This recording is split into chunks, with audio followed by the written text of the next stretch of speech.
Hi நண்பர்கள் அனைவருக்கும் பார்த்தீங்கன்னா முந்தா நாள் நடந்த சம்பவத்தால் நேபாளம் பார்த்தீங்கன்னா ரொம்ப ஒரு இயற்கை சீற்றத்தால் பேரழிவு ஏற்பட்டுருக்குது. இது பார்த்தீங்கன்னா மனுஷனோட வாழ்க்கையில் எதுவுமே நிலை இல்லைங்க. ஒரு செகண்டில் நினச்சி பாருங்க, தூக்கி சாப்பிட்டு போயிடுது அப்படியே பூரா வேர்த்தையுமே. அங்கே இருக்கிற மக்கள் எவ்வளவோ ஆசைகளோட கனவுகளோட நிறைய பேர் எப்படி வாழ்ந்துட்டு இருந்திருப்பாங்க நினச்சி பாருங்க. ஆனால் ஒரு செகண்டில் மீண்டும் அந்த வாழ்க்கை திரும்ப அவளுக்கு வரப்போகிறது கிடையாது. இதனால் முடிஞ்ச அளவுக்கு நிறைய பேர் பார்த்தீங்கன்னா நம்ம மனுஷனோட வாழ்க்கையில நிலையற்ற வாழ்க்கை மனுஷனோட எப்பவுமே இல்லை.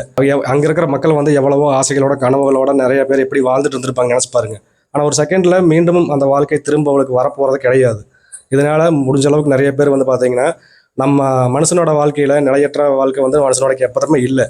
அதே மாதிரி நம்ம கூட நம்ம சேர்த்து வைக்கிற காசு பணமும் நம்மளுக்கு கூட வரப்போறதும் கிடையாது. இந்த நிலையில்லாத மனித வாழ்க்கையில நம்ம விட்டுட்டு போறது பாத்தீங்கன்னா ஒருத்தர் மேல வச்சிருக்கிற அன்பும் நம்ம ஒருத்தருக்கு பண்ற உதவி மட்டும்தான் நம்மளுக்கு கடைசி மட்டும் இறக்க போகுது. முடிஞ்ச அளவுக்கு நம்ம சந்தோஷமா சண்டை சச்சரவு இல்லாமல் சந்தோஷமா மக்கள் இருந்துட்டு போயிடலாம். இதுதான் நான் சொல்ல வரேன். இப்போ எடுத்துக்காட்டாக சொல்ல போனீங்கன்னா நம்ம அந்த கேரளா வயநாட்டில் பார்த்தீங்கன்னா 400-500 பேர் பக்கம் இறந்துட்டாங்க. அதையெல்லாம் சொல்ல போனால் சொல்லவே முடியாது. ஸோ சென்னையில் சுனாமி நடந்தது, சுனாமி வந்தது, அதெல்லாம் பார்த்தீங்கன்னா இப்போ ரொம்ப கஷ்டப்பட்டு ரொம்ப ரொம்ப பேரழிவுனால தான் இந்த மாதிரிலாம் வந்துட்டு இருக்குது. இதே மாதிரி தமிழ்நாட்டுக்கு வரக்கு நம்மளுக்கு ஒரு செகண்ட் ஆகாது. முடிஞ்ச அளவுக்கு சந்தோஷமா எல்லாருமே ஒருத்தர் மேலே சங்கடம் சலுப்பு இல்லாமல் வம்பு வழக்கமும் நல்ல முறையாக வாழ்ந்துட்டு போயிடலாம். இதை தான் நான் சொல்ல வரேன். ஆனால் ஒரு செகண்ட்ல ஒரு இப்படிங்கிற சொடக்கு போடுறக்குள்ள பூராத்தையும் ஒரு அந்த வெள்ளம் பெரு வெள்ளம் தூக்கிட்டு போயிடுது.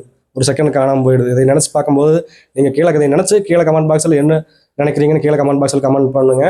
நிஜமாலுமே இந்த ஒரு சீற்றம் ரொம்ப பேரழிவு. இதை ஒருத்தனாலே மலைக்கு மறக்க முடியாத 2026 சம்பவம் மீண்டும் நேபாளம் பழைய நிலைமைக்கு திரும்பி வரணும்னு நம்ம தமிழ்நாடு மக்கள் சார்பாகவும் எல்லாருமே ஆண்டவனை வேண்டிக்கிறோம்.